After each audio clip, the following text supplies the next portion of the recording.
صحت کا فائدہ اٹھائیں دین کی تبلیغ کے لیے. اللہ نے آپ کو عقل دیا، اس عقل کو دین کو ڈیفینڈ کرنے کے لیے یوز کریں. نوجوانوں کو اللہ تعالیٰ نے سکلز دیے، موبائل کے، لیپ ٹاپ کے، ان ساری چیزوں کے، گیجٹس کے، ان چیزوں کو لگائیں دین کو ڈیفینڈ کرنے میں، ان چیزوں کو لگائیں دین کے فروغ کے لیے. یہ ہے شکر گزاری. اگر آپ شکر گزار بندہ بننا چاہتے ہیں، اور اس سے کنفرم آپ کا ایمان بڑھے گا، متقین بھی بنیں گے، اور اس سے کنفرم آپ کا جو ہے وہ ایمان بڑھے گا. اور پھر ایک اور حدیث میں آتا ہے، ابو ہریرہ صلی اللہ علیہ وسلم نے فرمایا کہ نبی اکرم صلی اللہ علیہ وسلم فرماتے ہیں، اللہ تعالیٰ کو آسانی میں یاد رکھ، اللہ تعالیٰ تجھے تنگی میں یاد رکھ. بہت خوبصورت فلسفہ ہے. ہم میں سے کتنے لوگ اللہ تعالیٰ کو آسانی میں یاد رکھیں؟ آسانی سے کیا مراد ہے؟ جب مال کی فراوانی ہے، نعمتوں کی فراوانی ہے، جب اللہ تعالیٰ کی طرف سے بارشیں ہو رہی ہیں، رزق کی، جب اللہ کی طرف سے آسانیاں پیدا ہو رہی ہیں، اس دوران ہی تو خرچ کرنا ہے، اس دوران ہی تو اللہ سبحانہ و تعالیٰ سے دعا کرنی ہے، استغفار کرنا ہے، بہت یاد رکھنا ہے، تاکہ کل کو خدا نہ خواستہ کوئی تنگی آتی ہے، کوئی ایسی سچویشن آ جاتی ہے کہ ہمارے ہاتھ جو ہے وہ بند جاتے ہیں، تو اللہ تعالیٰ وہاں پہ ہمیں یاد رکھتے ہیں. یہ ہے صحیح بخاری کی حدیث ہے، نہیں صحیح بخاری کی نہیں، ابن بشرار کی حدیث ہے، صحیح حدیث ہے. تو شکر گزاری کے حوالے سے ایک دعا میں آپ کو سکھاتا ہوں، پریکٹیکل ٹپ.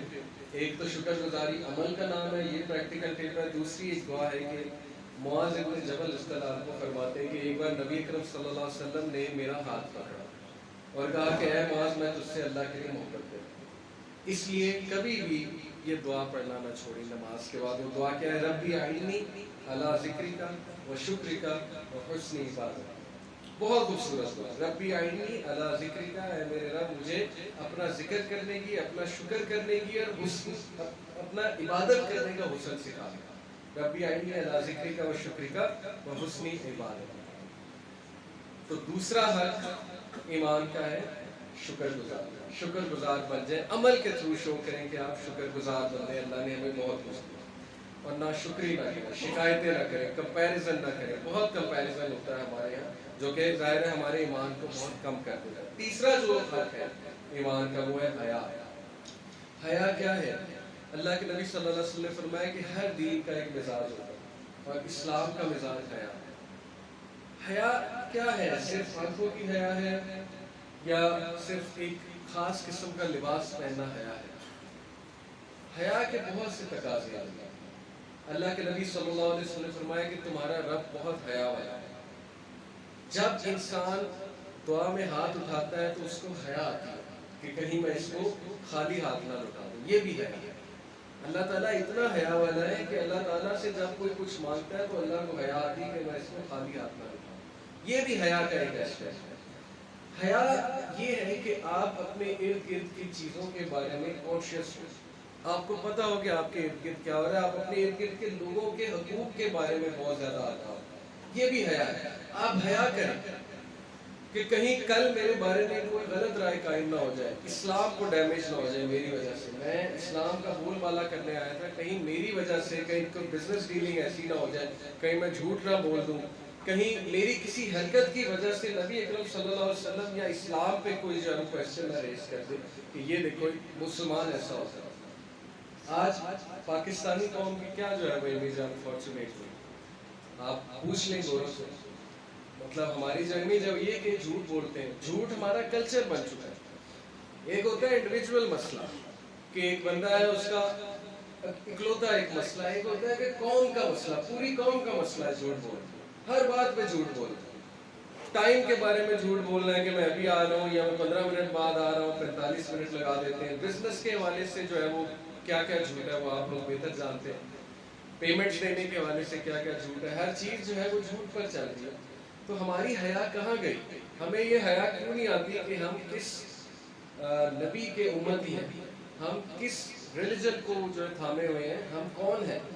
ہماری حیا کہاں گئی؟ کنتم خیر امۃ اخرجت للناس تأمرون بالمعروف وتنہون عن المنکر. بے شک تمہیں بہترین امت، خیر بنا کر بھیجا گیا انسانیت کے لیے. تو حیا کہاں ہے تمہاری؟ تمہاری ڈیلنگ سے تو وہ چیز نظر نہیں آ رہی. تو یہ حیا کا کنسپٹ. ایک بندہ جو حیا کرتا ہے وہ بندہ پھر دیکھتا ہے کہ میری باڈی لینگویج کیا ہے، میری ڈیلنگز کیا ہے، میرا اٹھنا بیٹھنا کیا ہے. اور پھر نبی اکرم صلی اللہ علیہ وسلم کی ایک حدیث میں آپ کو سناتا ہوں، اذا لم تستحی فاصنع ما شئت، کہ جب تم حیا نہ کرو تو جو چاہے کرو۔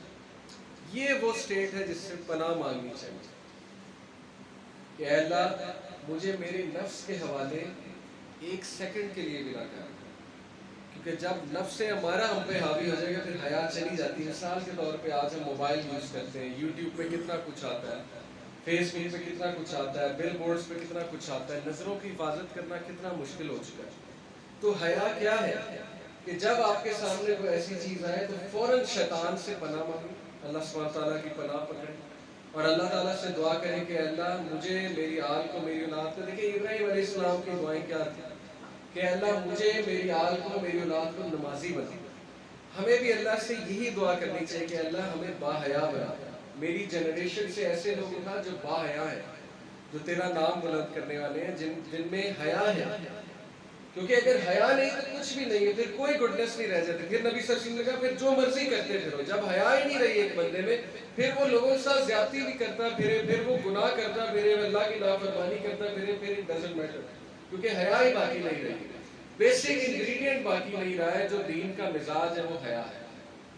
تو حیا پھر کپڑوں میں بھی ہے ظاہر، حیا لہجے میں بھی ہے، حیا جو ہے وہ مائنڈ سیٹ میں بھی ہے، رویے میں بھی ہے، ہر چیز میں حیا ہے۔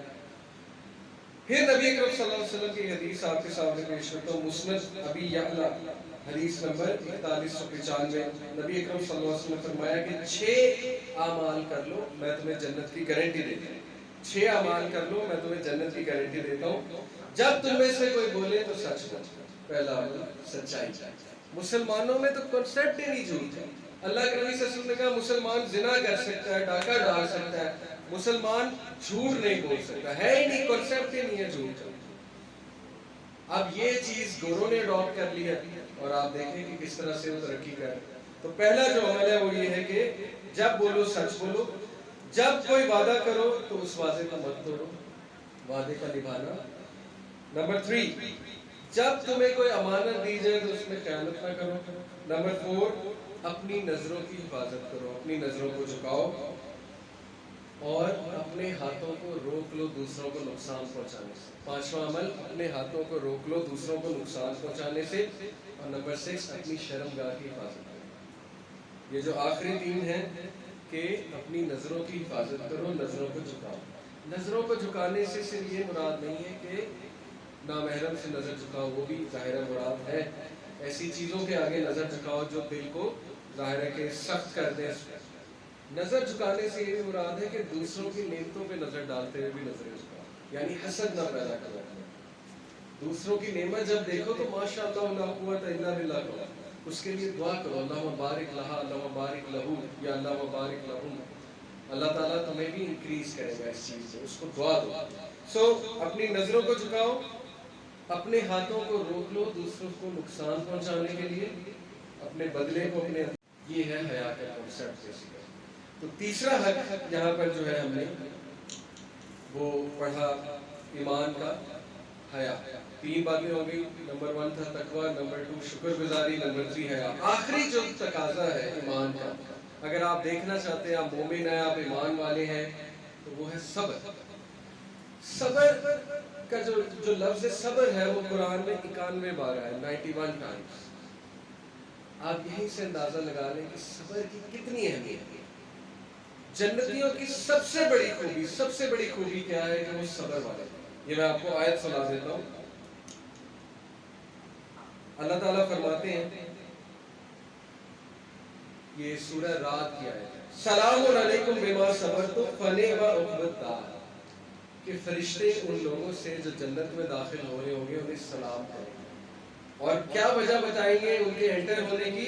بما صبرتم، کہ تم لوگ صابر تھے، تم لوگوں نے صبر کیا دنیا میں، اس لیے آج تمہاری جو جزا ہے وہ جنت ہے۔ اب صبر کے کیا تقاضے ہیں؟ دیکھیں صبر 4 چیزوں میں ہوتا ہے، کوئکلی بتاتا ہوں پھر انشاءاللہ ٹائم ختم ہو رہا ہے۔ سب سے پہلے صبر ہے عبادت میں۔